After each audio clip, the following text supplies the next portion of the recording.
नमस्कार, मैं हूं अंजलि और आप देख रहे हैं रफ्तार today.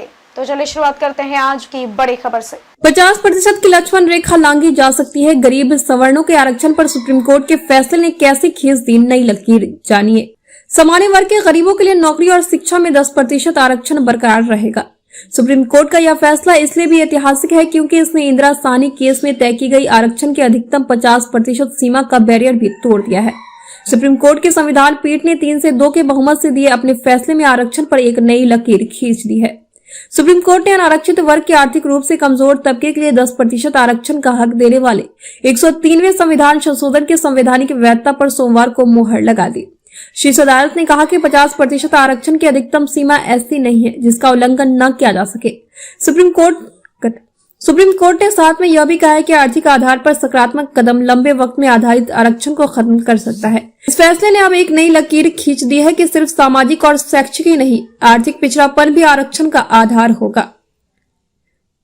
CJI UU Lalit, justice Dinesh Maheshwari, S Ravindra Bhat, Bela M Trivedi और जेबी पारदीवाला की 5 सदस्यीय बेंच ने 3 से 2 की बहुमत से ईडब्ल्यूएस आरक्षण की संवैधानिक वैधता पर मुहर लगाई है।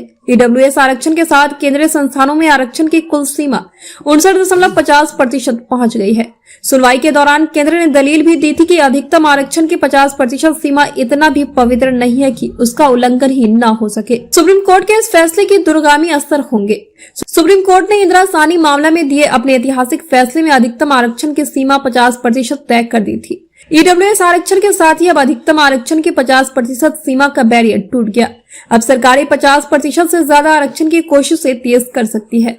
सुप्रीम कोर्ट के ताजा फैसले और खासकर जस्टिस दिनेश माहेश्वरी की टिप्पणी के बाद आने वाले दिनों में आरक्षण के दायरे में कुछ अन्य नए वर्गों को लाने का रास्ता साफ हो सकता है।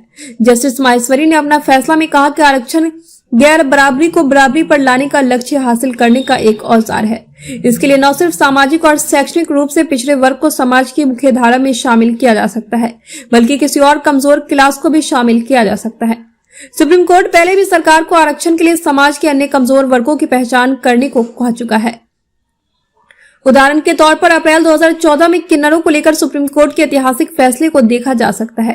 तब कोर्ट ने महिला पुरुष से इतर लिंग की तीसरी श्रेणी ट्रांसजेंडर को मान्यता दी थी। सुप्रीम कोर्ट ने केंद्र सरकार को निर्देश दिया कि किन्नरों को सामाजिक और आर्थिक रूप से पिछड़ा समुदाय माना जाए और उन्हें नौकरी और शिक्षा के क्षेत्र में आरक्षण दिया जाए।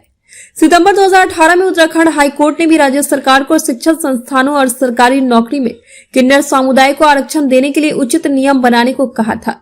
बिहार जैसे कुछ राज्य किन्नरों के लिए आरक्षण की व्यवस्था कर चुके हैं। बिहार सरकार ने पुलिस भर्ती में किन्नरों के लिए आरक्षण की व्यवस्था की है। खास बात यह है कि जातिगत जनगणना की मांग जोर पकड़ रही है।